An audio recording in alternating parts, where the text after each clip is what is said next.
Hello, good morning. Make sure my sound's good. Can you hear me? Yeah, Can you hear me? yeah, I can hear you. Hey, Yay! Stephanie. Good morning. Oh my goodness. I'm still tripping because it's Tuesday evening and it's Wednesday morning where you are. Yeah, Wednesday morning over here. Sorry, I shouldn't Okay, have said so good morning. It's good whatever to who's yeah, ever no, no, no, watching no. this, I right? love it. I love it. I love it. Okay, Cool. before we kick off this evening's sermonette, I was reading your book. Hmm. Okay, I'm up to chapter 5. Don't tell Nice. me, but tell me. Um, is that good looking Daniel boy going to be a problem? Because I think he's going to be a problem. Because you started chapter 5 by saying the boy was gorgeous, and whenever you lead with looks, Right, right. that lets, in the words of Steve Harvey, that lets me further know Yeah. Daniel is going to be a problem. All right. Hey, you just have to keep reading to find out. I'm not going to spoil it for you or Uh-huh. anybody else that's watching this, but yeah. Okay. And Daniel got my girl rattled. She's a cool cucumber. She's smart and she's Yeah. ambitious and Hmm. she's cunning and sharp. Get the girl dropping papers and spilling a notebook. I'm like, sis, get it together. Get it together. He's just a boy. It's okay. And Right, her best friend is looking at her like, really? For Yeah, real what's though? going on with you? Yeah. For really? Anyway, so I'm excited. I'm looking forward to. Oh yeah, one other word. Yeah, Question. sure. Com, Comville. Combil. Yeah. Is that the same as like neighborhood or village or city? Or Yeah. So it's going to be explained later on in the novel, but oh, basically, yeah, it's the same. It's basically serious speak. The organizations speak for their communities. Yeah. community. I Hmm. already like your reading style. Thank But you. I will Thank you. say your writing style, excuse me, but I will say Yeah. you got me staring at my iPhone kind of sideways. I'm like, let me check these microphone settings. Hold on. Let me make sure that thing is not turning on in the middle of the night, watching me sleep. Uh, Yeah. No, I know. Yeah. It's things, and that's the thing. Like it starts out kind of normal and a little bit pedestrian. You start out with this girl, but then things kind of change up pretty quick. So can't chapter wait. 6 is a pretty big shift in tone and focus. So I think you're gonna like it.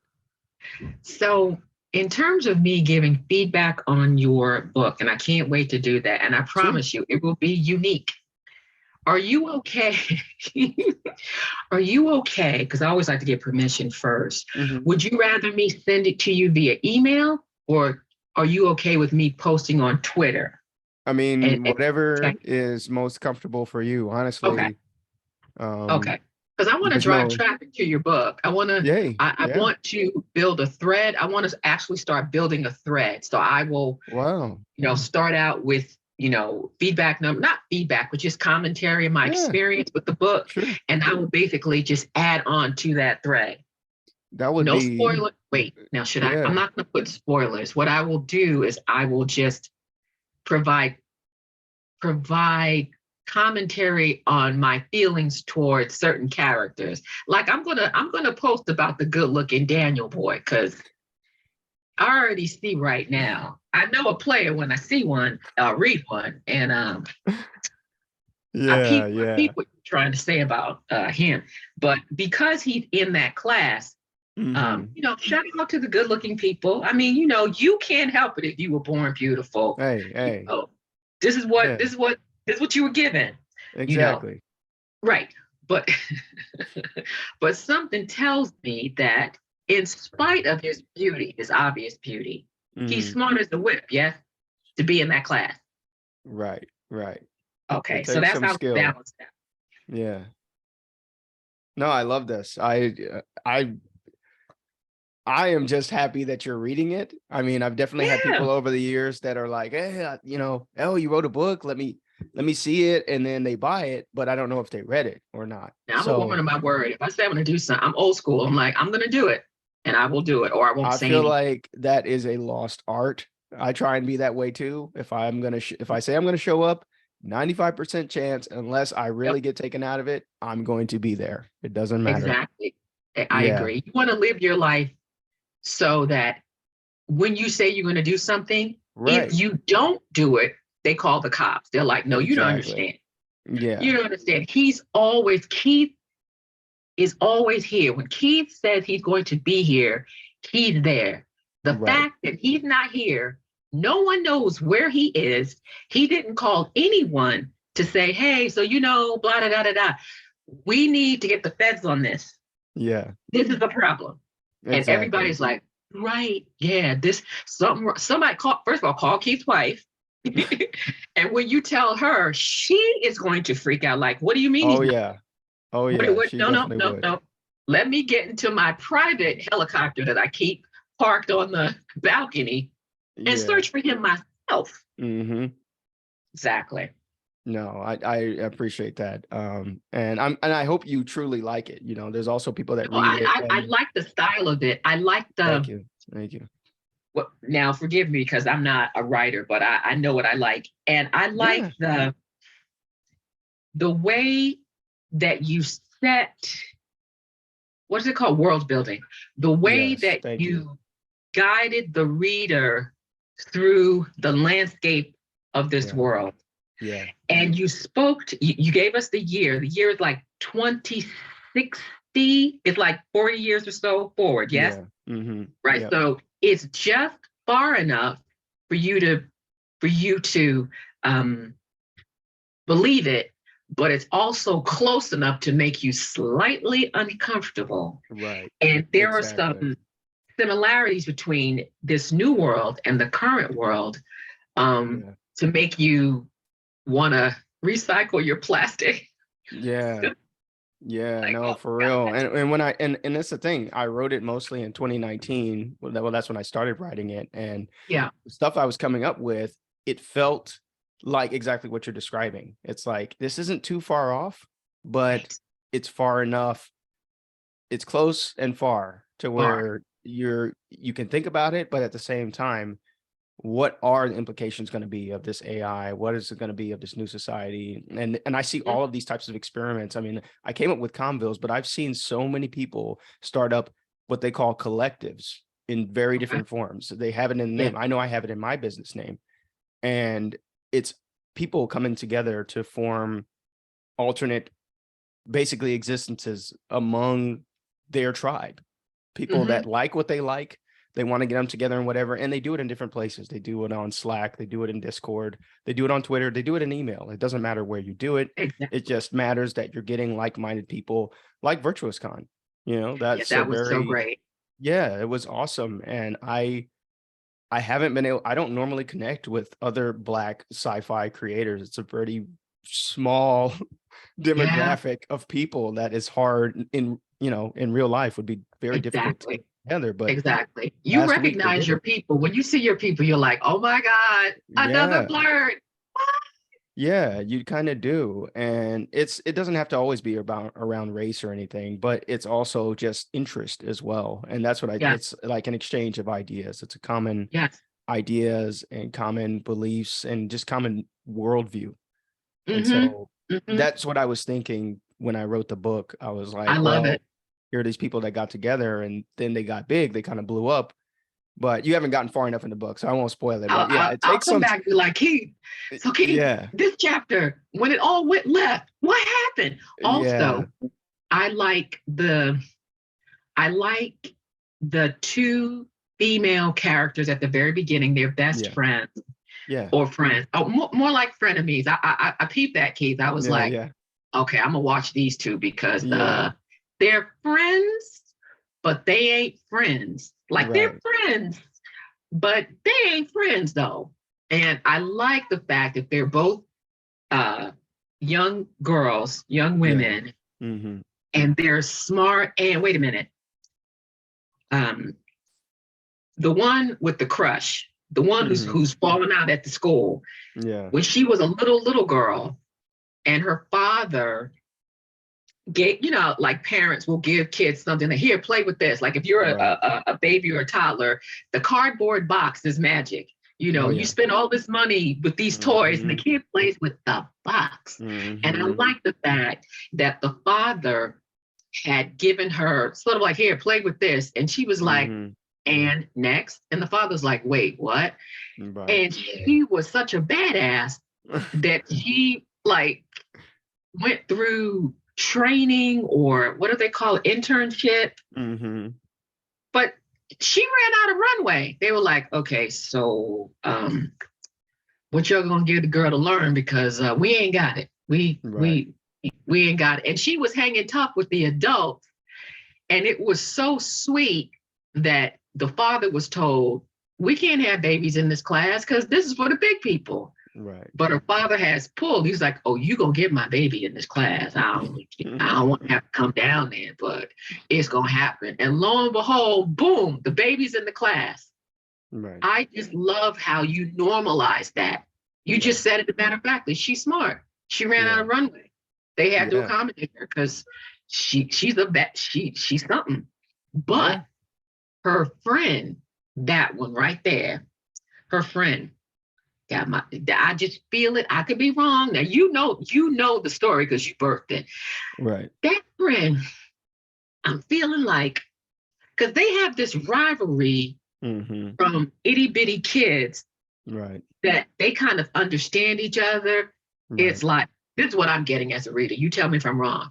No, but the way you wrote it down was, it's kind of like two villains that are equally powerful, but they're worthy adversaries, like Batman and Joker. It's like, look, we both killers out here in these streets, Batman. But you probably the only one when it comes down to it that could take me out. Right. And I want you to take me out because I need to keep my skills fresh. Right. These two girls, there was something that you wrote that let me know that this might be a problem, because it said, I forget, but it said something like they have this thing where one wins, like one friend will win a friendly competition, and then it's like, oh, now see, now I gotta do it, right? I gotta do it, and I'm gonna call it. Don't say anything. I'm gonna call it, but I think that my good sis who's blushing, who has a crush on, what's his name, David? Daniel. Daniel. My good sis who has a crush on Daniel. I'm thinking that the other friend, the other one, I'm gonna call her Betty. Her name is not Betty, but Betty.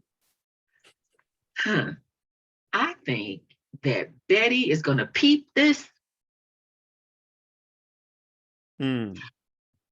Daniel may have a crush on Betty, which is gonna freak out little sis. Okay. Because these young girls out here in the streets, their emotions run close to the surface.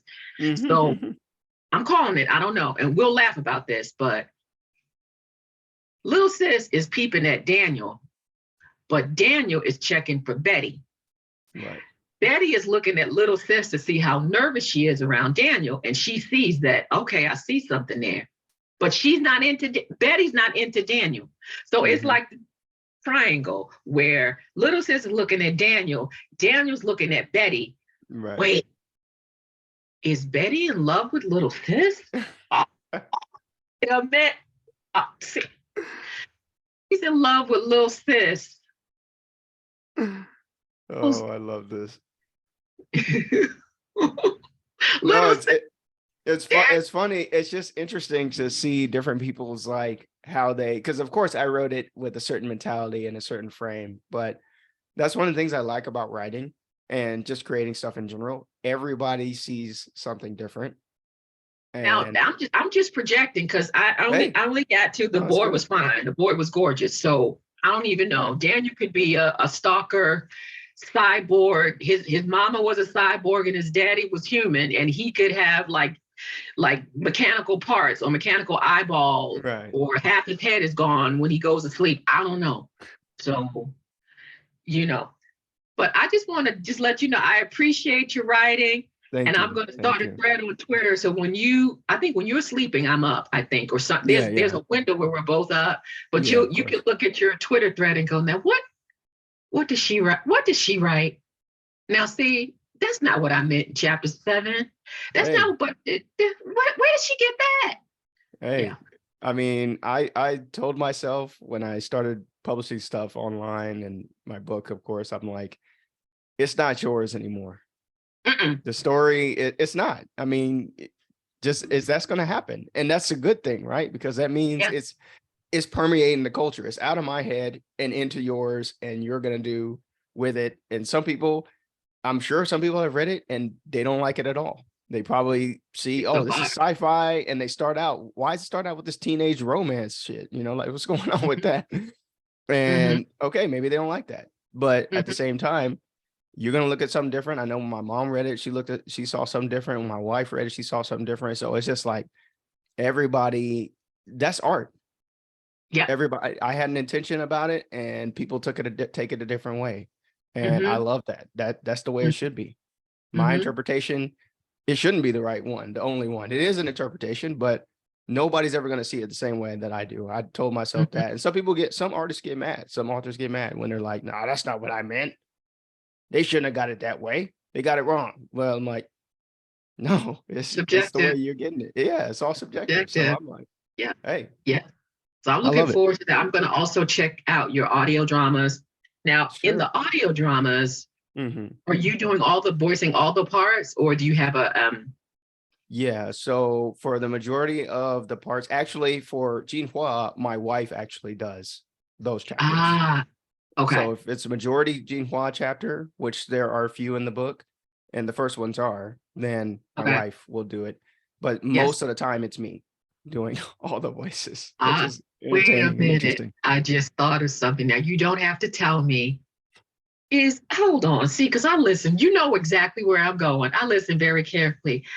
Does Daniel represent you in this book and Genoa? Your Okay, so okay, don't say another word. No, that's precious.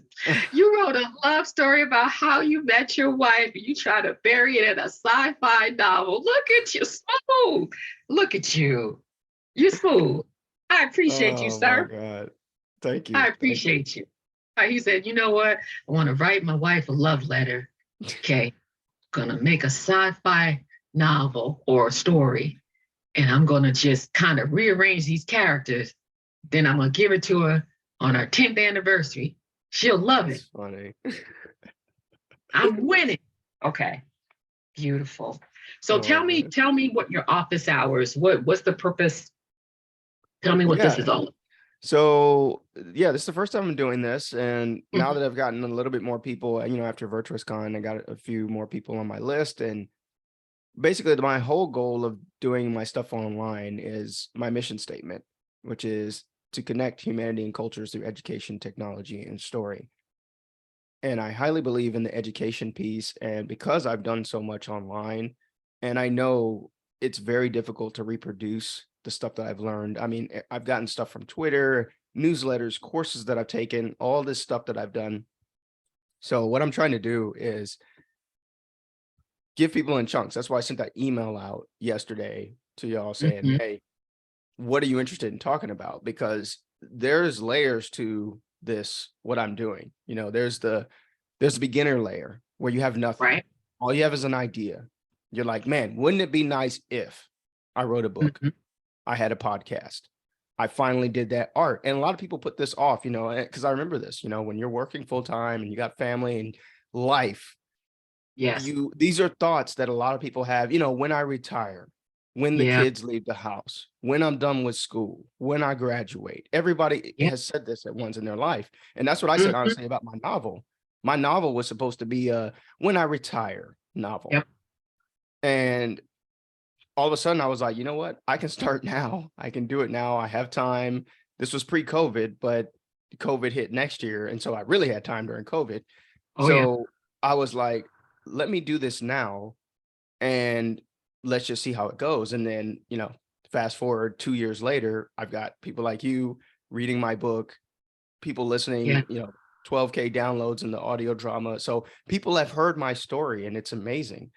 And so just from the audio, leaving out all the other stuff that I've done, just from the novel and the audio drama perspective alone, that's super powerful to have a novel that somebody I don't know is reading and getting just enjoyment out of it. Like, we spent the first 15 minutes talking about the novel, that I haven't done that in a long time. And I love that you're actually reading it and just absorbing it. It's awesome. So wouldn't it be nice if average people, regular people could have that? Yeah, it would be awesome. It would be awesome. And I feel like that's kind of the secret sauce to how we get right as a species. Like if more people are just doing stuff that they want to do and able to capture value from it. The value capture is a different kind of side of it. That's a higher level. But even just saying, I created this book, man, I'm so proud of myself. I never thought I could write a novel. I remember that feeling when I got it in the mail the first time, the first proof. And I had written all my life, just like a lot of people. I'd been writing stuff, but I'd never written a book with my name on it. And when it comes in, you're just like, so it's a different feeling when it just exists. It's something that existed all in your head. And now here it is in tangible form. And I want more people to have that. Birth to art. Gave birth to art. To an idea. It was all just an idea. And it's amazing. And you've done that with your stories, with your podcasts as well. So anyway, to shorten it up, that's just the beginning level. Just create something. And then because I have experience now running my own business, because I have so much experience on social media, marketing, actually getting people to not only find my stuff, but to listen to it and enjoy it, and messaging. And then there's marketing in there. And then that's where the AI stuff. So there's all these different layers to the game that nobody's going to tell you. And I don't want people to have to take 3, 4 years, 2 years on Twitter, trying subscribing to random newsletters, reading this article, reading that article, take those courses. I mean, I've done so much in this space online that it's really hard to reproduce. So I'm trying to take like basically the greatest hits of what I've learned and say, okay, here it is packaged up in super simple form to where it's step by step. If you want to start a website, like have your own website, because I believe like that's like the first step. Like you think websites are dead? No, like it's nice to have a landing spot on the internet to where somebody says, I like Stephanie's podcast. Let me see where she's at. Oh, here's this stephaniecole.com or whatever. Yeah. That's great to have. That's like a great first step. You know what I just thought of, and I don't know who would be kind of know. One of the things that I enjoyed about VirtuousCon, I think that's the second one, maybe the third one. I know it's still still in the early stages, but I see it becoming this thing that if you're into it, you need to be at VirtuousCon. I already see that because we need that space. But I could definitely see you with others in the same category having a panel about those things. Because one of the things that I saw at VirtuousCon that I really liked was panels about after it's done. Like panels speaking about projects that are either in progress or have been completed and looking back at it. Yeah, that's great. But it would be great for all the people that are silent and proud in the back who are watching to say, I would say something, but they're talking about, I don't even know where to start. And I mean, have some ideas. Where do I go? Like, what do I buy? Like, what am I supposed to know? There's so much information out there, and I feel like I need to know all of it. And I believe that the answer to that is you don't need to know all of it. You just need to know what you need to know to move forward. And that's different for each person. I could see a panel about, let's talk to the newbies. Now, that's not going to be the name of the panel. But if you are a newbie and you can't even spell, podcast, you can't even spell it. Like, how do you spell POF? No, you need to come to this panel because I already see we can help you, but just, and having people just ask me anything, AMA, ask me anything. Okay, where do you find podcasts? And then the room gets real quiet, like, okay, it was worse than I thought. All right. This is where you find what is a podcast? Very good question. And Right. whenever I would talk to people years ago who would ask, what is a podcast? I would Yeah. say, do you know what YouTube is? And they would Mhm. say, yeah. And I say, great. And this is not really correct, but it works. A podcast is YouTube without the pictures, without the video. You have Right. channels, you have a subscription, you have episodes, you Right. have listings in a particular order. Yes, except you can do all of that on your phone. You don't have to sit in place and watch it. Sort Right. of like that. And they were like, oh, and if you notice, some people on YouTube will call their videos podcasts. That would confuse me Yeah. sometimes because Yeah. people would say, I have a podcast, and I would try to find them on Spotify or whatever, on Apple or whatever the other platforms were, and I couldn't find it. And they were on YouTube. And I'd be like, this is a podcast. Right. Okay, Yeah.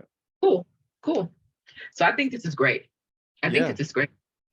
Yeah, and that's you're right. This is for not just, and it's not just the new people, like I said, like as I'm growing, and that's kind of the layers of it, right? Like, so I have my Mhm. Twitter and I'm showing how I'm doing stuff, but then the newsletter is kind of lagging behind to where it's more for the philosophy of creative futurism and then to show off my work, but at the same time to show people that, hey, the only reason it looks like I've done a lot is because I have done a lot, but it's because I've just been doing it longer. Right. Like I find that more and more, the people that I see on Twitter that have like all these huge followings and all this creative stuff, I'm like, they started years and years ago, if you They really put dig the into work their in. story. And Mhm. so anybody can do this. You just have to find a way. And I know it's super hard. I was talking to somebody just yesterday and she was like, man, yeah, my sister tried to do what you're doing, like build an audience and all this stuff, but she kind It's of didn't hard. last. But yeah, you kind of have to, and you know this, you have to find a way to show up daily. And it can't be about, I got to make this money. I got to get these Oh, people on my no, list. I got that to is get so these true. subscribers. It doesn't work that way. And I think that's where everybody starts. You see your Yeah. passive income, just start a podcast, just post your stuff on YouTube or social media. But you and I both know that doesn't work. Like if you really want to build something great, put out great art and get people to find it, or start a business and get people to find your services or whatever, then you really have to find another motivation besides, I got to make this money. I got to Yes, keep the lights that is on. I so got to true. keep the kids fed. You Oh won't gosh, last. yeah. You No, won't last.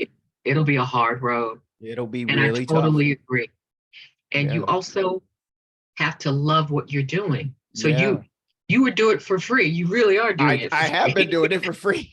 I've been doing it for free But for you have to years. be okay with that. You You you you do. have to be okay. And If that's someone tough. were to say, if someone were to say, Keith, Stephanie, if your podcast never grew further than X, you know, and you didn't really make any money from it, Yeah. would you still do it? Right. And if you could say, heck yeah, I'll still do it because I love it.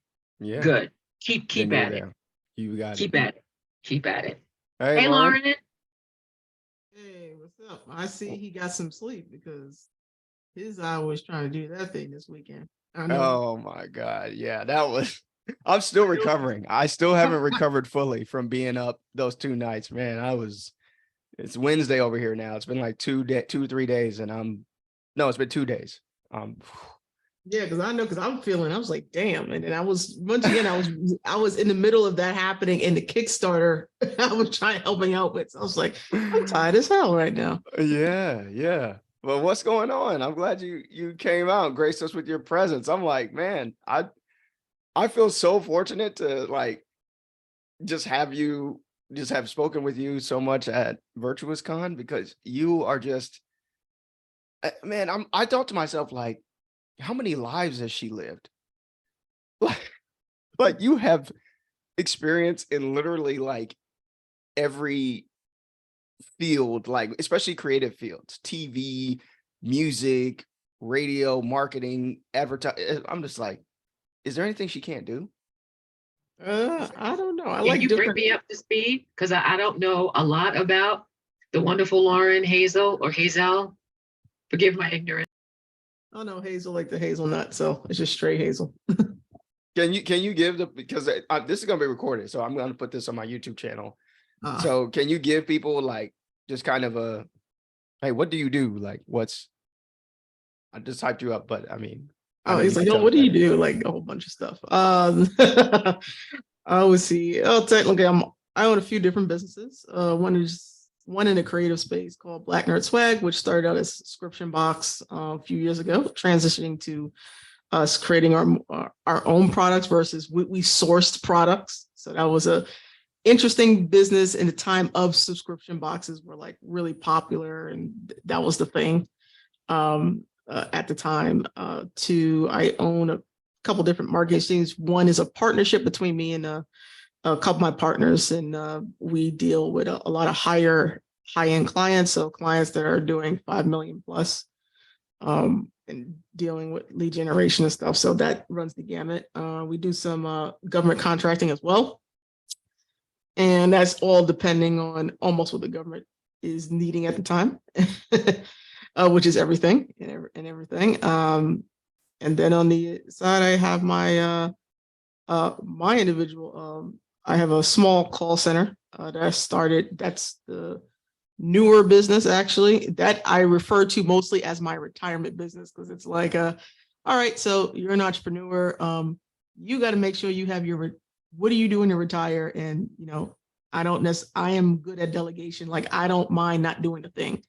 I don't have that issue of not usually letting go. I think the only business where I don't let go as much as Black Nerd Swag, I keep that a little close to the vest. That was the hobby business. That was supposed to be the business is fun, right? It's in all the nerdy stuff that I like versus everything that I might have an interest in, but it's boring stuff. You love reading government paperwork. Yeah, that's what I got to do one of my businesses. So, or deal with people's lead generation, and our job is essentially to go into a business and I try to sort of increase their revenue, increase their sales.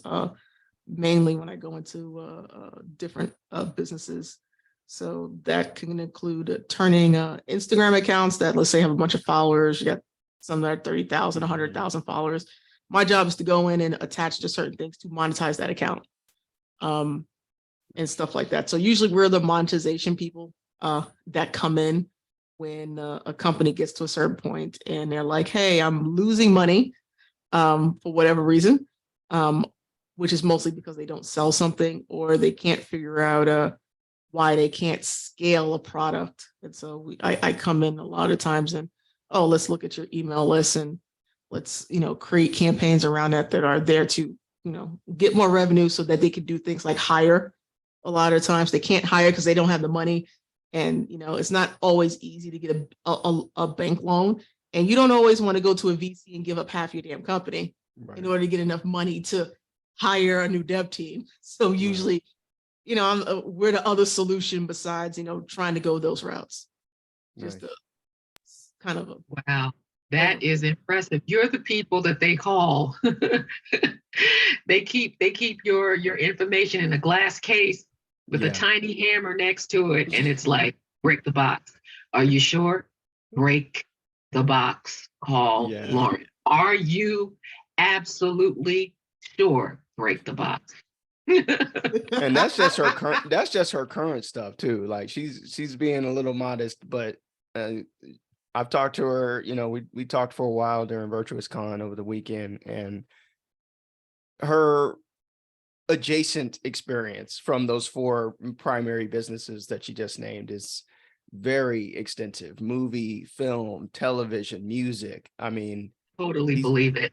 These are huge spaces to navigate, and not just in the digital sense, but like in the traditional sense. And I think that's definitely one of my blind spots is like, I'm all digital, which is good, which is nice, but there's still a lot of value and money and opportunity in old media, and I that's probably a wrong way to put it, but I don't know what other that came to mind. Like traditional media still stands, has moved. I think, especially in a do you think so? Because can we talk? Because network TV, let's talk about it. Okay, Oh, this is gonna be fun. rewind. Oh, here we go. I mean, Let's do it. okay, here we go. There was a time in this dimension of time, okay, when you wanted to watch something. Yeah, when you wanted to watch something, you rolled up to the TV, the big back TV, not the flat screen, the big back, big back TV. You I know needed they're a room heavy. just to, right? Yeah. And you turned on the TV, you found out what was, and you sat yourself down, you watched it, and that was that. Yep. And lo and behold, streaming. It's so bad. I'm only speaking from my experience. I can only speak from mine. It's so interesting now that I cannot tell you the last time that I actually tuned into network TV, like network Yeah. TV. I live in the streams, and I wonder, like, 20 years from now, no, 30 years from now, let's just do that. What will be the purpose of network TV? Will it just be news and weather?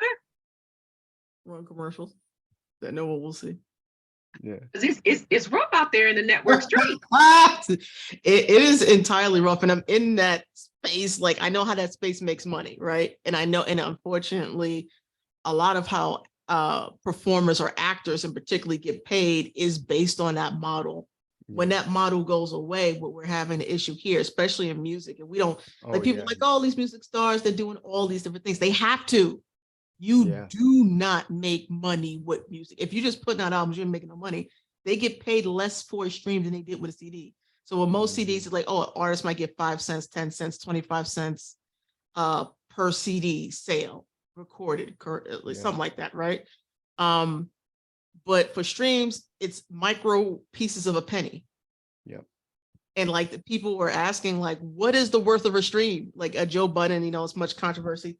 No, he asking a legitimate question. What is the worth of a stream? And no one will tell you, because the companies that run more are, data companies, or internet companies, right? And like Netflix determines how much it's in a lot of ways how long a show lasts. So like you have people like, for instance, I'll bring this up, the Cosby Show. Remember when they took that off network television, and then they also took it off streaming, and actors who depended on that income were working at Trader Joe's and stuff, because they lost the majority of the royalties that are left. And there's like more nuances to that, but it's even worse in streaming. It's even worse because they don't get paid as much at all, and even when those shows go to stream, what happens? So if you have a network television show, Cosby Show, let's say Netflix says, hey, we want the Cosby Show on Netflix for like a year. They have to pay a licensing fee to get the rights to show Netflix for a year. So you can negotiate, the fee for that. But this is not necessarily always true if the show originates from Netflix or Amazon. Right. So what an actor gets up front is extremely important, because the life cycle of that show, how it's distributed on those channels and how many people watch it, determines how much they get paid. And since especially channels that don't have a lot of ads that are running, there's not a network television is funded by ad space that's bought. That's how it's funded. Majority of network television is funded that way, right? So a network television, they want advertisers they want McDonald's to pay $1 million for, a slot on a Super Bowl, but they also want them to pay, $50,000, $150,000 for X amount of 30-second ad slots throughout a television show in certain times, like prime time, who watches, all that stuff was really important, right? Right. So a show, an actor sometimes his salary or a show's budget was also determined by how much advertisers were willing to spend, or how many people they had viewing, which, attracted advertisers. That's necessarily how, it generally, that's the basics of how it works. Yeah. How does that work on Netflix? Who paying for, for the show on Netflix? So those actors don't get paid the same way. Yeah. Sometimes they get paid a hell of a lot less. I think that's the struggle too. And you're right about the whole TV. And I was just reading an article yesterday about the music industry. I'm on this guy's newsletter, and he's like, has this article, links to it, about how exactly what you said. You're not going to get paid just off of putting out an album anymore. you can't even put out a single. You've got to do all of this stuff. All this whole article is about strategy and social media and this TikTok and linking up with this viral trend. Oh, and it went viral, and see, this is what you got to do. And it's like, bro, you just talked about like 5, 10 different things. 9 of those are not making music. Yes. And that is the trouble. And you know, I think everybody has this nowadays. I have this with podcasting. I just read something yesterday, like they recommend 1 to 5, like 1 hour you spend on making your podcast, it should be 5 hours marketing. Yes. And I'm just like, how many when do I hours? live? When do I live? Right. Like how? Okay, sure. I mean, and yeah, and I feel you, Stephanie. I'm just like, and I understand that. Like when I think about the time that I spend like posting stuff on Twitter and replying to people's stuff, and now that we have AI stuff that you can make assets much faster to post on social media to be more attractive to your stuff, that still takes a lot of time that I'm not making my podcast. Like this is the first day that I get back to. It's the beauty part. It's like with book marketing. I saw that trend a long time because I worked in those things. I'm like, I tell a lot of creators I work around, and I'm not necessarily my clients, but people I know they're doing stuff. I'm like, hey, listen, what do you plan on doing with marketing? And they're like, oh, don't worry about that. I was like, no, you need to start thinking about it because your book will be finished. You'll finish drawing, writing, filming, and then you have this product you're sitting on, and you won't be able to move it. You won't be able to sell. You won't. Enough of it, and there's something kind of I think it's in most spaces they talk about a lot of famous writers, authors, creators. It's like you're looking at 20-year stretch. Yeah, to really, that's before we had all the access to have a PayPal account and you could just ask people for money. A 20-year stretch. I know. Yeah, so, yeah. Yeah, and it goes back to what Stephanie and I were talking about before you got here. Is you got to be in it for the long game. You can't think that because that's what I think, and that's what a lot of people think. Maybe people that are watching this, that I've got this idea for stuff I want to write. Maybe it's just even a blog about whatever. You can't think that if you put out 1 or 2 blog articles that you're going to start getting any type of attention, money, or anything. If that's your purpose, if you're just writing it to write, then we're not talking about that. But we're talking about like a lot of people create stuff to get passive income, get a side income, whatever, supplement, especially in these times, inflation crazy and stuff. And forget if you try and live off of full time. I'm talking if you're trying to do this. I'm like, listen, I was like, it is easier to figure out, hey, this is just a side hustle. And if I can sell enough books or things around the books or whatever it is you're doing to bring in an extra couple of $1,000s a month, that makes a hell of a difference in many people's lives. Huge. Yes. But we're talking about in other is people trying to live off this. Yeah. That's true. Yeah, we're talking. Yeah, you're right. You're talking. That's a different game. Like if you're trying to live off of it, and I don't think I have my sights there yet, but I know I see the route to get there. Right. And I think that's one of the reasons Stephanie was asking me, like, what are you trying to do with these office hours and with your newsletter? That's what I'm trying to do. I'm trying to give people a path to, okay, you got your thing. You draw comics, you make music, you make film, whatever. Good. Do your thing. Here's the stepping stones to getting to that passive income level, and then getting to that, what you're talking about, that replacement income level.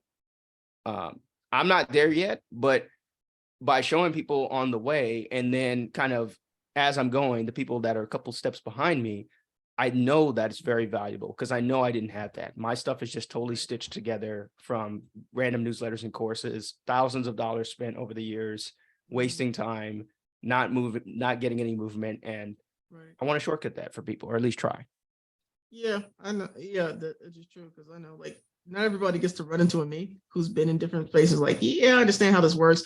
Or you're like, oh, this internet guy, yeah, I know that one's full of shit, but there's the principles behind, because I've been in the industry long enough to have done it because that's kind of my profession. So and it's like there's so many snakes up in the there's a whole lot of people. And I've fallen into some of the traps, the whole affiliate marketing, and then the social media guru trap. Buy my course and this will 10x your following for this, and then what you were talking about at VirtuousCon, how you know, when we were talking to Yawarni at VirtuesCon about, hey man, you stuck in the funnel trap, man. Just put your stuff out. Don't Yeah, I'm like, dude, he would have missed out on overcomplicating all this them shit. sales had he first he And wouldn't realize that he wasn't pricing high enough. He's so stuck right. on, I need to sell 5 different. I'm like, what do you do? Put the thing Yeah, out. all these upsells and bonuses and this diversion and that. And I'm like, man, I was you about a year and a half ago, and I totally feel that. And actually, last year, I was like coming out of that to where I felt like I need to have all these systems set up to where it's like, where I'm gonna funnel them and what I'm gonna do. And part of that's good. You should, because there's the other thing of driving attention, but you're not driving it to anything. You know, you're getting attention for a viral TikTok video or whatever, but are you trying to get them to subscribe or buy something? A lot of people don't know. I know I didn't. That's something, you know, that's a step that's further. So you got to think about that. But then you don't have to put all these bells and whistles and gizmos on it. The simplest thing is usually the best thing, the simplest way. Yeah, he's like, oh, this is a You fun hit one. you hit it on the head right there. Simplicity. Yeah. I think we're in the age right now where there's so many shiny things around us, so many shiny things. But if you have the experience and, you know, just recognizing what the core situation is, you can kind of see through all of that to say, I know what it looks like, but this is what it really is. Right. And I think sometimes that certain folks, you know, in social media don't want you to be able to cut through all of that. Right. But if you, you know, speak to the right person or connect with someone who's been there, they could say, you know what this is. Right. This is nothing. It looks like this grand dessert with, you know, imported syrup and golden sprinkles, but you know this is a Twinkie, right? Right. This ain't nothing but Twinkie. It's a no, but the menu says it's been flown in, you know, and dry ice, and it's dry. You know, and it has orchids from different planets, you know, circling the plate, and it's like, I know what the menu says, but I'm telling you, it's a Twinkie. It's a damn Twinkie. And then once somebody breaks it down, and you're like, a Twinkie, you say, it's like, it's a Twinkie. They buy the Twinkies in bulk down at the Costco. Right. And then they mark everything up and they sell it to y'all. But $1,000 Twinkie. $1,000 Twinkie. But if no one has been there to be able to cut through and say, I hate to break it to you, but the thing is, you can eat that $1,000 dessert knowing it's a Twinkie, and you make the choice to just still eat the $1,000 dessert. Right, of course. The opposite is the painful one. You're eating the $1,000 dessert, but you don't know it's a Twinkie. Right.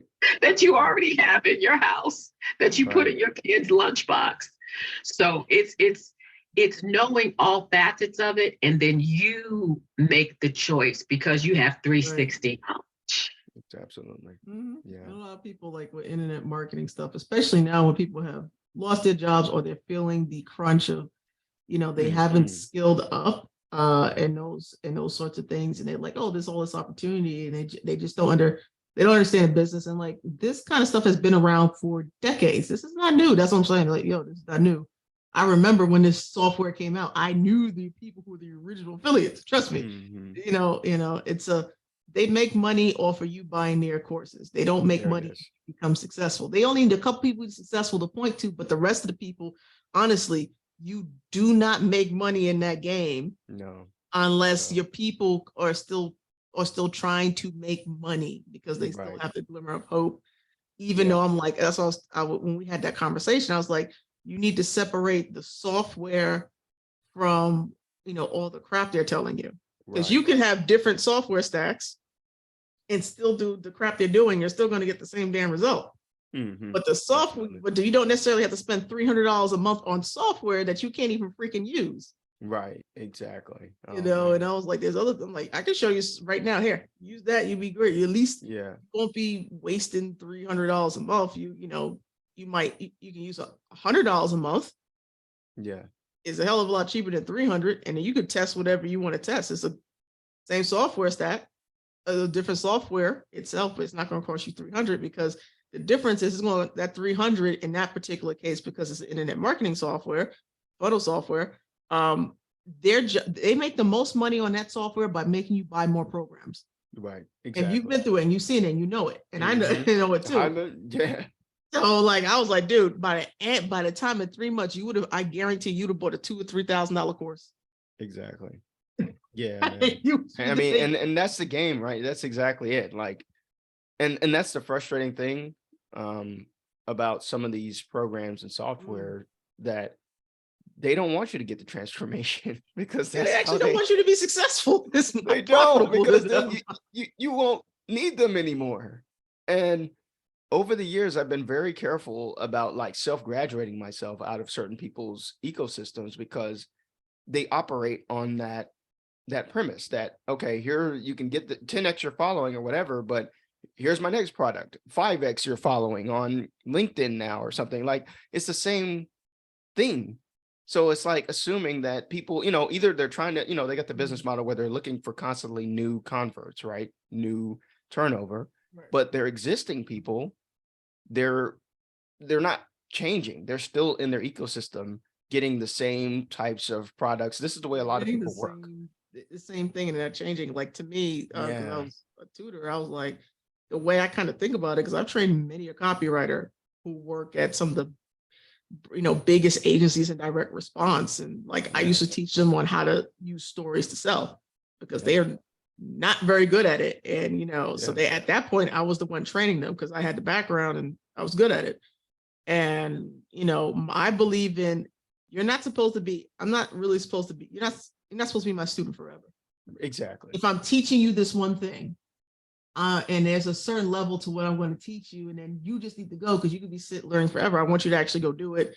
And it makes more sense to me as, did I teach you well, is by me looking at how you use the material or whatever. Exactly. I've taught you to do it. Now, if we're in a service agreement thing and I'm constantly doing, that's a whole other, that's a whole other thing. Different. I kind of, yeah. Well, I kind of, so it depends, but we're not in that agreement. You're here to learn, hey, what are the basics of story selling?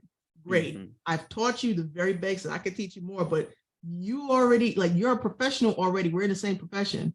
You're good at this other thing, but you didn't have this thing, and you need that to be competitive in these markets because you're writing in finance, you're writing in this, and you need something that you can use that allows you to do what you think.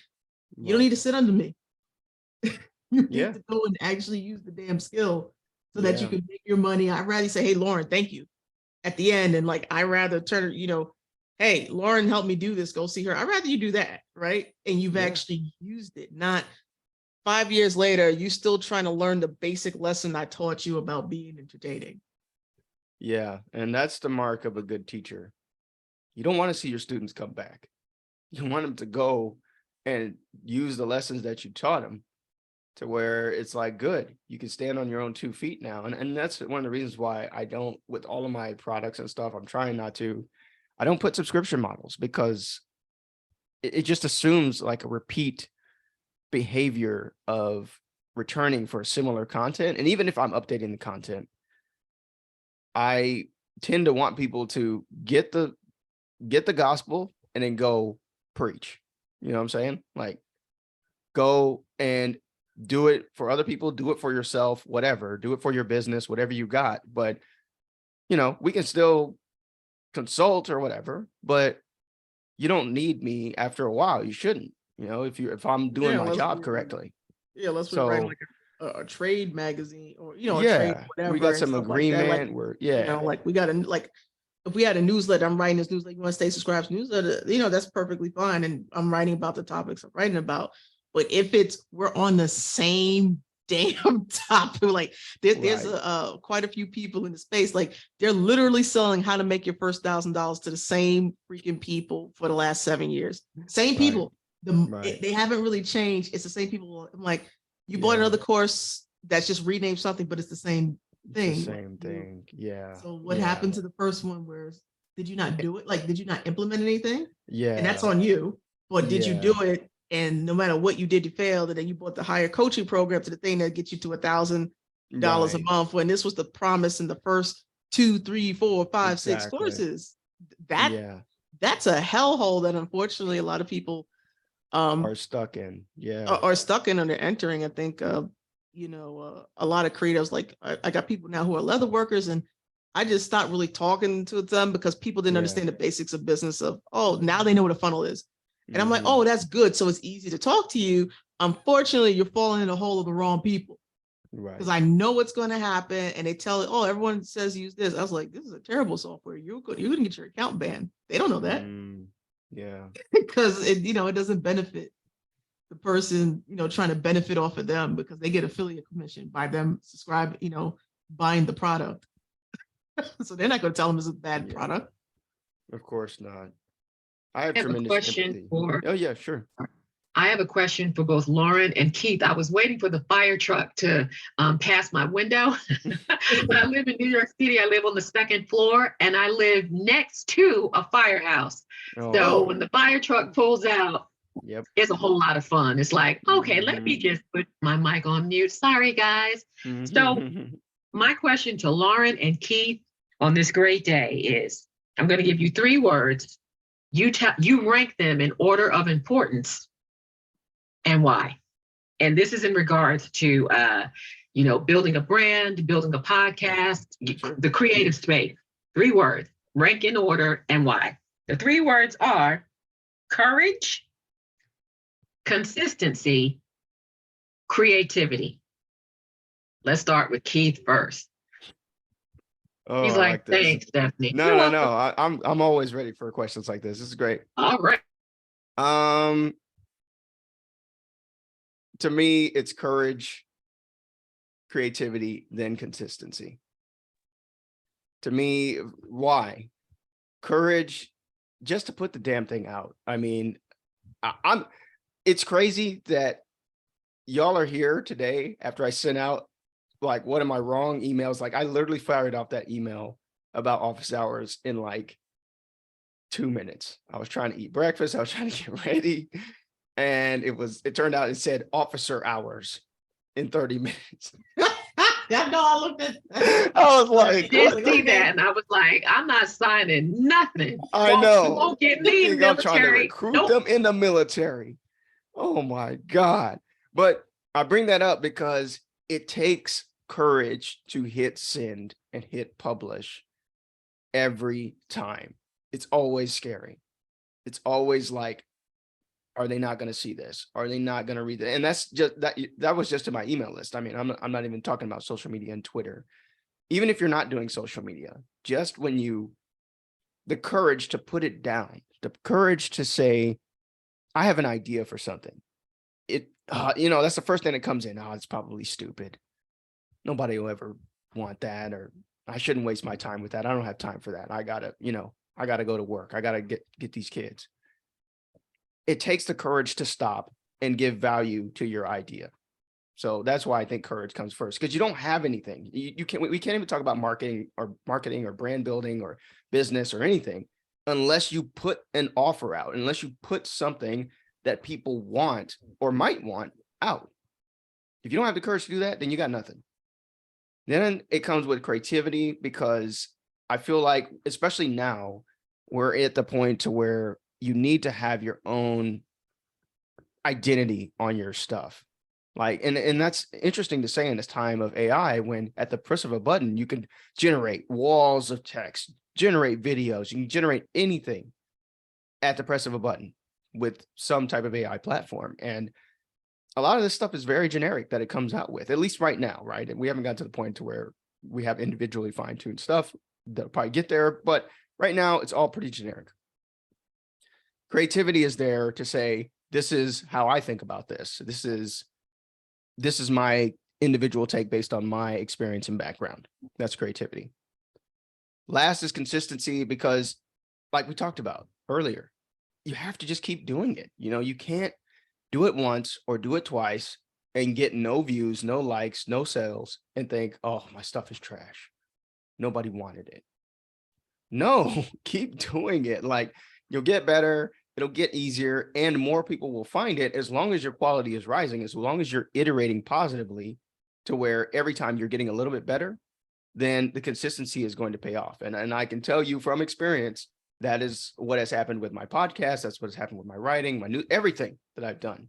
It's been because I've kept doing it for so long that I'm at the point to where I can put out an email and have two amazing people show up to All right. talk to me. Thank you for that. Let's Yeah. take it to the lightning round. I haven't forgotten about you, Lauren. Okay, let's peel that onion. You know those posts on TikTok that says one of these must go. So you got creativity, consistency, and courage. Mhm. One of them has got to go. Which one is it? I would say if you have to get rid of one, I'd say creativity. It's not easy, but I'd say creativity is, it's ironic coming from the guy, Creative Futurist, right? But I'd say creativity, if you feel like, because I feel like people get pressure when they think creativity. I used to. They think I have to do something that's different all the time. I have to do something that's so different that it'll stand out. You don't necessarily need that. And I say that because anything that you create is going to be inevitably you. Nobody else has your experience. So it by default will be at least a little bit creative. It will be a little bit different than if somebody else had done something, if I would have done something, if I had done the same thing. So I would say courage to get it out, consistency to keep doing it. Creativity. Thank you, sir. Yeah. Okay, I'm going to speak through the pain. I'm going to speak through the fire truck that's rolling past my apartment right now. Lauren, all right, you got three. Consistency, courage, and creativity. What rank say you? And if one of them must go, which one is it? Ooh, okay. I guess say number one is courage, just to get started to do something. Often people don't do anything. And for reasons like there's always an excuse, there's time, there's whatever that.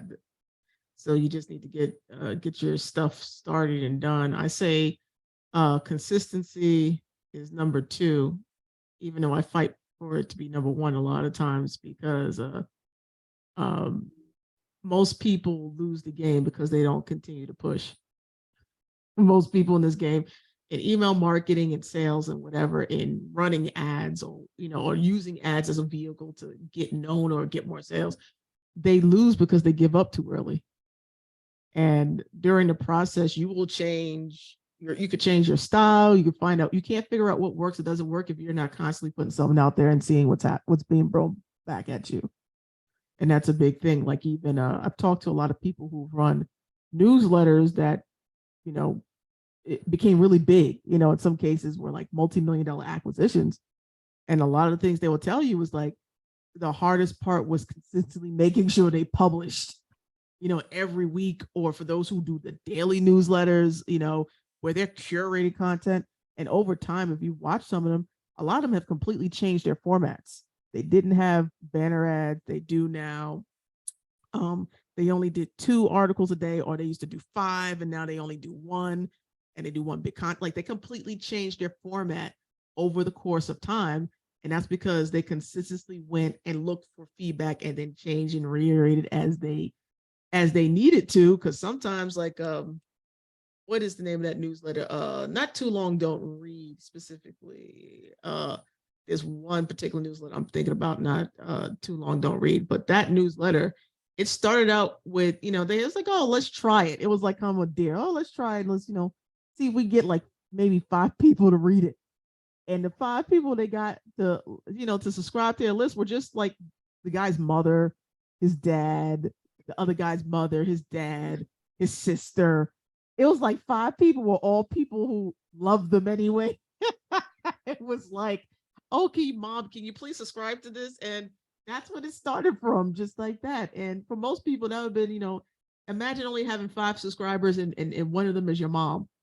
And you're like that for like 6 months. It's very discouraging, and then mom's not even opening it. She did it because she loves you. But that's the story of like some of the biggest newsletters that are worth, the Daily Brew, I think is the name of it. Yeah, that one. They've told this story, like it started off with just the random friends and like their moms who subscribed, and now it's millions. I think, well, not hundreds of thousands of subscribers. That newsletter is worth millions of dollars, and there's many newsletters in particular has had that story. If you look at book authors who are really big now, a lot of them, before they even got published, they, like George R. R. Martin has talked about this on his Not a Blog, and he's talked about it in some interviews about how many times he got rejected over the years. That man's been writing for over 30 something years. Or, you know, how many times he got rejected before he was actually published, even in a science fiction magazine, when science fiction magazines were the biggest thing because there was no internet. And he, you know, he talks about being consistently learning, you know, how to write and teaching writing and still getting rejected, you know, until, you know, he started getting publishing deals and books and stuff. And even that was very small scale. So consistency is key. Like you'll change your format, you'll change your voice, you'll change your opinions, you'll change even sometimes the topic of what you're doing. Without that consistency, you won't eventually get to the product that actually, you know, eventually makes it. And creativity is important, extremely important, but it's less because you can't be as creative if you're not consistent. You know, you will creativity, like a lot of people, creatives, have a problem with blank space, right? They struggle with blank space, of the writer's block, and the death people get when they look at a blank page. And so I used to have a saying, you have to constrict. Like as a creative, if you want to really get out an idea, don't start writing on a Word document or Google Doc. I literally get a 6x4 card and we'll start writing on that. Because once I start writing, I have limited space. So I call that concept constrain and constrict. Take yourself out of a medium of foreverness, and creativity for us only really happens in constriction, or we're constrained by something. There's something that stops us. We don't have all the choices of the colors or all the space, and that's when we get innovative, and that's when we get creative. And that really is key. That's when you're gonna get real creative if you figure out consistently that a 10-page newsletter and the email don't work, and you only got 500 word email or 200 word email. You'll get creative really quick about what you're going to say or how you're going to say it, or a book, or a movie. You know, if you only have a 30-minute movie, you're going to get real creative about where you make them cuts and how long that story going to be. So that's my 3 ranking. All right, and one of them must go of the 3. Let's see. One of them must go. We got consistency, definitely has to stay. Nothing works without it. Let's see. Creativity can go too, because we have many examples, especially for those who like to watch film and television, of lack of creativity with a whole lot of consistency and courage. The audacity to bring in the stupidest ideas known to man. Seriously. And somehow they get turned into movies and television. There it is. Creativity, Cocaine Bear. Hey. Hey, look, don't be talking about Cocaine Bear. I know, right? So Cocaine Bear was actually a good movie. It might be. Was it good? Somebody said it was good. So the guy saying it was entertaining as hell. Like I expect Cocaine Bear sounds like a damn comic book to me. Because at first, when I first heard about it, I thought I misheard. You know, I wasn't focusing on it. And then I said, did he say cocaine and bear, like drug and woodland? I know. Oh, see now, I shouldn't. I know. I shouldn't have brought it up. I'm about to get my second strike on YouTube and in the same week talking about Cocaine Bear. The movie, motion pictures. The motion picture out in 2023. Right. The movie. We'll probably let it go because so many people going to do reviews on it. That's true. Maybe it'll, make sure. Will you all permit me to ask you both one more question? Sure. That was a good question. Yes, thank you. And I love it, the fact that Lauren is here as well. It seems to me, and I've seen it happen more than once, that it takes more than just a celebrity name on a podcast in order for that podcast to catch a fire. Because in my way of thinking, if there's an indie podcaster over here who lives in West Teacup, New York, in their little studio, and they have, something going on, and then you have insert big name celebrity X who has an entire team. I mean, these are paid folks, who sit in offices and desks and cubicles to create content and all of this other stuff. Yet and still, I've seen situations where it doesn't catch a fire. And the math ain't mathing, because it should, right, Laura? Not necessarily. I mean, it's like any like movies. Hey, there's plenty of instances where basketball teams didn't work out and everybody was a star player. We've seen that in the recent like 10 years. Or we've had movies and that should have done well and they had the best actors supposedly in Hollywood and it completely flops. Same thing especially goes for like podcasting or anything on social media. You can have Kim Kardashian can freaking, it doesn't mean a podcast, like let's say a small YouTuber for some reason gets Kim Kardashian to show up and do a live interview. Now that, what's going to happen, it's going to be a lot of buzz. There's going to be a lot of views, maybe a bunch of subscribers, but it's going to be all for nothing if the content overall of what of what the thing is about is not substantial. What you do in those situations is you take advantage of them for a PR thing, but you also take advantage of, they'll like, oh, push my product because, Kim Kardashian said whatever. But really, to me, the most valuable part of that is, yes, jump on the email because Kim going to do something, right? Because I would use the hell out of that. Be like, yo, get on my email list. Have Kim, tell them to get on my email list because whatever. Because I would build my list from things like that. That's where you get the most leverage because you can leverage people once you have their contact information. But if this was a part like there are podcasts where they try to do celebrities, and there's a bunch of them have done it, and some have been okay, and some have been semi-successful. But overall, it's like, unless it's that celebrity who is somebody's favorite, and especially one who doesn't talk a lot, then you'll get a lot of views and stuff like that. But then you got other celebrities that might be interesting to talk to. They do have some fame in their teams, but they just don't carry with the rest of your audience. So you got to make sure that you got to, depending on how you play in this game, that you got something that's substantial. I mean, podcast that Joe Budden was on, the one before the Joe Budden podcast, where they were basically talking about hip hop culture and independent rappers and underground rappers a lot. And think of what a culture, whatever it was, and that was pretty popular. And then when he left and they start switching up co-hosts, it wasn't working. Even though they still had the celebrities, you still had to make everyone, but it still really wasn't working. Yeah. After that. Yeah, I mean, I feel like I like that, Lauren. I feel like a celebrity will give you that boost in the beginning. In my experience, I'm seeing a lot of podcasts now, especially like I'm in the fiction podcast space, so I pay attention to the stories that are coming out that are like, this famous celebrity or B-lister or C-lister or whatever is the voice for this podcast, and then we've got this famous musician doing the music and blah blah blah, and then they hype it up with this. I feel like you're going to get a boost at the beginning initially because people recognize the name.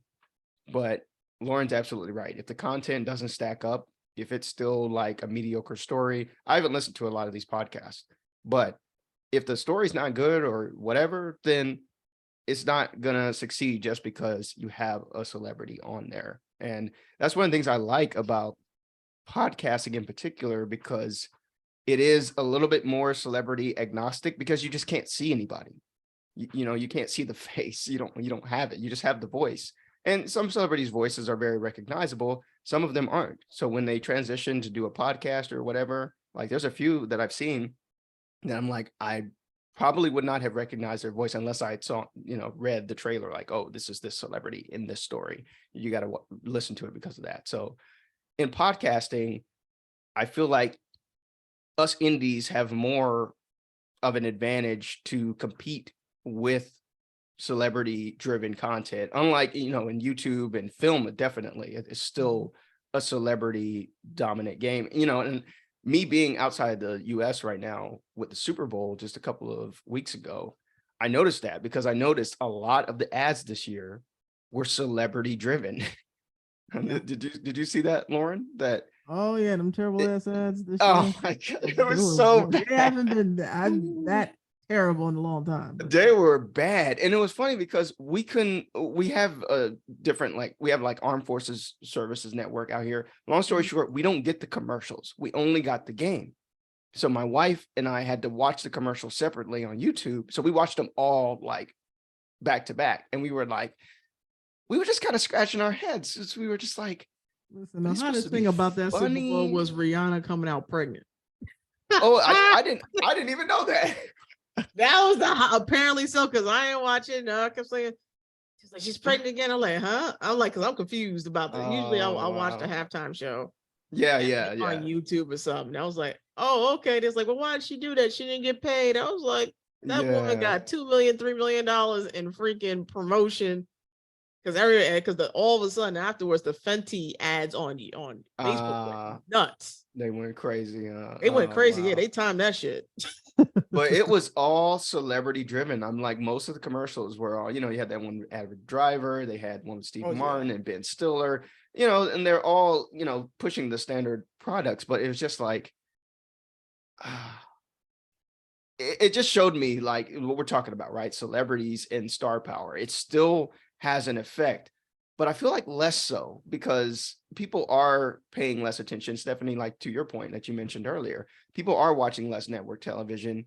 They don't care if there's no star power in what they listen to, watch, or read. It's just, is it good? Is it compelling? Does it fit with in my tribe? Is my tribe watching it, reading it, whatever? Then it can still get shine. And podcasting, we can get, my little old podcast can snatch listens from the Joe Rogan podcast or whatever. I'm not saying I'm in the same league. I'm just saying like it can, because somebody who's not interested in, they don't care about Joe Rogan, they like sci-fi fiction podcast, they're going to click on my podcast or another adjacent one. So yeah, celebrities, I don't know. It don't mean as much anymore. It still carries weight though. I guess that's my point. I think I'm listening, and the word that keeps rolling through my mind is community. I think people want to be in the presence of others who share the same energy and the same chemistry, no matter what they look. It's like, you like that, I like that too, and we like that. When we bring certain things to the table for discussion, everybody knows exactly what we're talking about. We all get the joke, even the inside. You're in the right community when you can tell an inside baseball joke that no one knows. Exactly. You watch this show. It's like if you don't show to the nth degree, like the folks in this community watch this show, you won't get it. And I love that happens, because someone could say, an obscure phrase and people start crying, laughing. And then the person who's looking very confused, and it's like, I'll tell you later. I'll tell you later. It's later. It's the beauty, that community. And I think that that's the secret sauce that podcasts fill, because, you can take it anywhere, as long as you have some sort of device that could hook up to some sort of internet somewhere, like a complete studio, you have access to it. And immediately you are plugged into your tribe. Yeah, I love it. And there's so much of it, which brings us back to discoverability. How do you find it? Because I really believe that there's a podcast for probably every type. Well, I agree. I agree with that statement. Hobby or want or need. But what if you can't find your people? What if you can't find? So it's hard. It's hard. And it now that we're in the age of algorithm driven content, it's one of those things, like if I like science fiction podcasts, then that's all I'm going to see on my feed. Right. So this is a problem universally, I feel like, across the board when it comes to a lot of stuff now.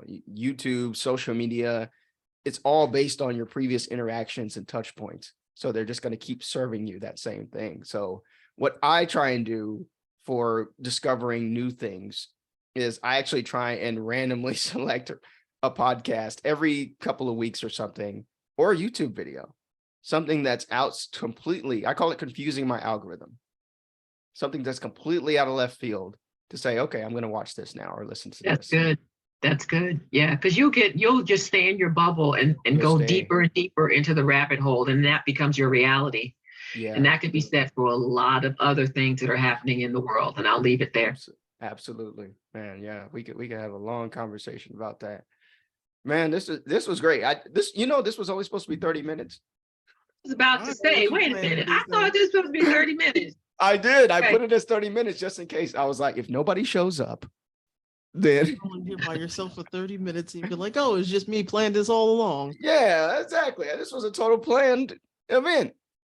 Man, this turned into like I'm thinking about starting I have so many ideas for podcasts. It's a sickness that I have. It's a sick. Well, I know, get it's your creativity. But I'm like, I thought about having one, just like Keith's Conversations or something. Because I have one with my brother where it's just me and my brother talking about stuff, but that's more of just like me and him. But I talk to so many like smart and interesting people like all the time on Zoom, on Discord chat. And this one, of course, I recorded it. So this was my thing. But I'm like, man, I should just start putting some of these up.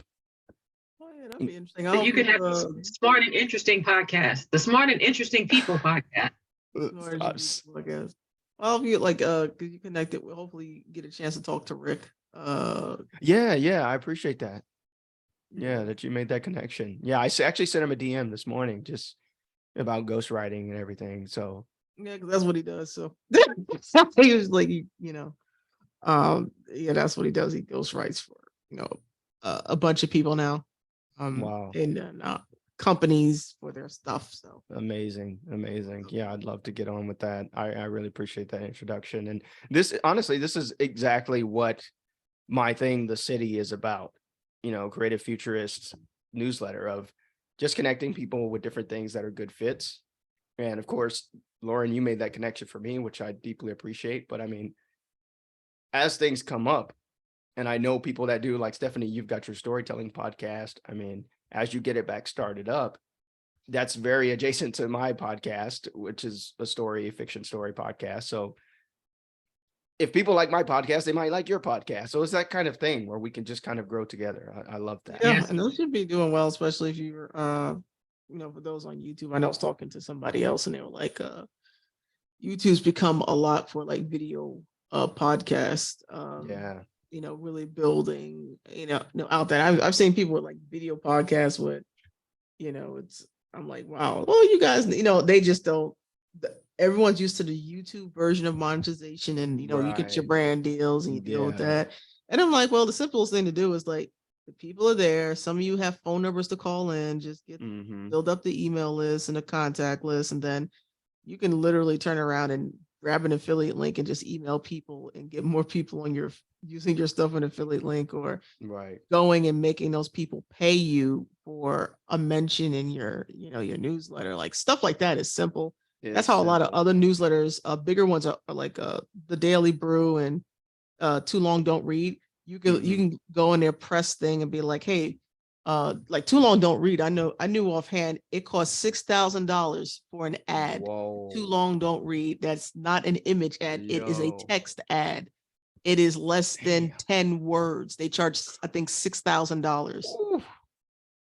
And there's one for $3, and there's one, I think, for $15 or $25. There's another newsletter, which is smaller. He charges $150 for a mention. And he's always sold out. When he puts this out, he has usually like 20 slots at a time. They're sold out usually within 24 hours. Wow. And stuff. So like, that's how crazy. I know another guy, he sold 2 newsletters, and that's what he was doing. He's like, oh, I just let people advertise my newsletter. Wow. $100 a pop, 75 a pop, 200 a pop. If my newsletter is big enough and in a certain, like tech related space, a couple of $1,000. Crypto newsletters, oh God, they pay ridiculous amounts of money. Yeah. Sometimes it's the simplest thing. That'd be like, hey, I can make my extra $2,000 a month. All I gotta do is sell like 3 ad slots. Yeah, and I've thought about that too. I've actually put out calls. You probably, Lauren, you've been on my list for a while, but Stephanie, you're new. But I put out calls for people to, hey, show your stuff for free, you better do it while it's free.